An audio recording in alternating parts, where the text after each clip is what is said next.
شعور والی قوم، قوم جس پہ بیداری آ جاتی ہے، وہی قوم اپنی حقیقی آزادی کو چھینتی ہے،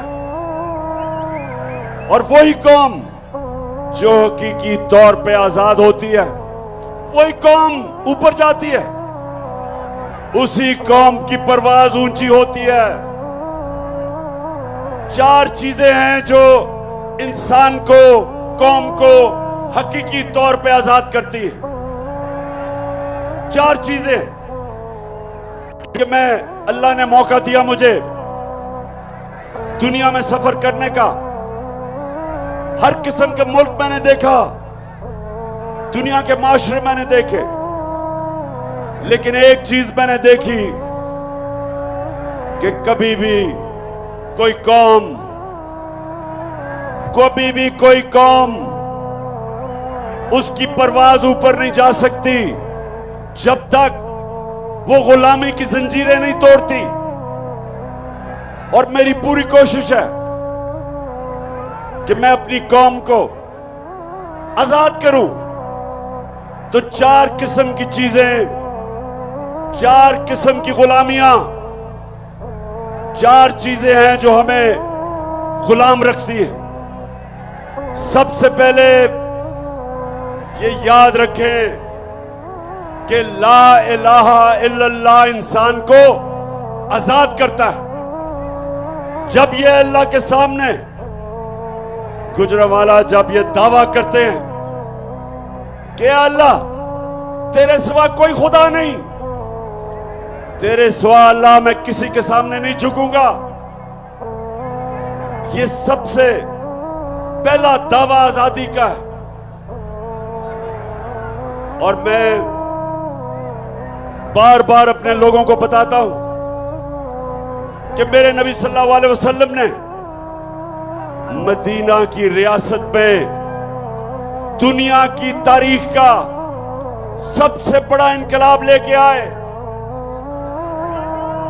622 اور 632 کے بیچ میں دنیا کی تاریخ کا سب سے بڑا انقلاب وہ مدینہ میں لے کے آئے۔ تو میں اپنے نوجوانوں، میری پوری کوشش ہے کہ میں اپنے نبی صلی اللہ علیہ وسلم کی، آپ کو ان کی زندگی، ان کی سیرت سے آپ کو بھی آزاد کروں، کیونکہ ہم ابھی تک حقیقی طور پہ آزاد نہیں ہوئے۔ انگریز کی غلامی سے تو قائد اعظم نے ہمیں آزاد کر دیا، لیکن جو موجودہ چار قسم کی غلامی ہے، میری پوری کوشش ہے کہ میں اپنی قوم کو آزاد کروں۔ تو سب سے پہلی غلامی، میرے نوجوانوں اور میری بہنوں، خاص طور پہ میں چاہتا ہوں، جس طرح میری والدہ نے بچپن سے مجھے بتایا، میں جب ہمیشہ مجھے یاد تھا کہ میری والدہ مجھے بتاتی تھی کہ تمہیں نہیں اندازہ کہ غلامی کیا ہوتی ہے، ہم نے انگریز کی غلامی دیکھی ہے۔ اور بچپن سے وہ مجھے بتاتی تھی اور کتنے فخر سے بتاتی تھی کہ آپ ایک آزاد ملک میں پیدا ہوئے۔ تو جو سب سے بڑی اور بری غلامی وہ تو ہے کہ آپ کے اوپر کوئی اور ملک قبضہ کر لے اور آپ کو غلام بنا دے، جو انگریز نے ہمیں بنایا،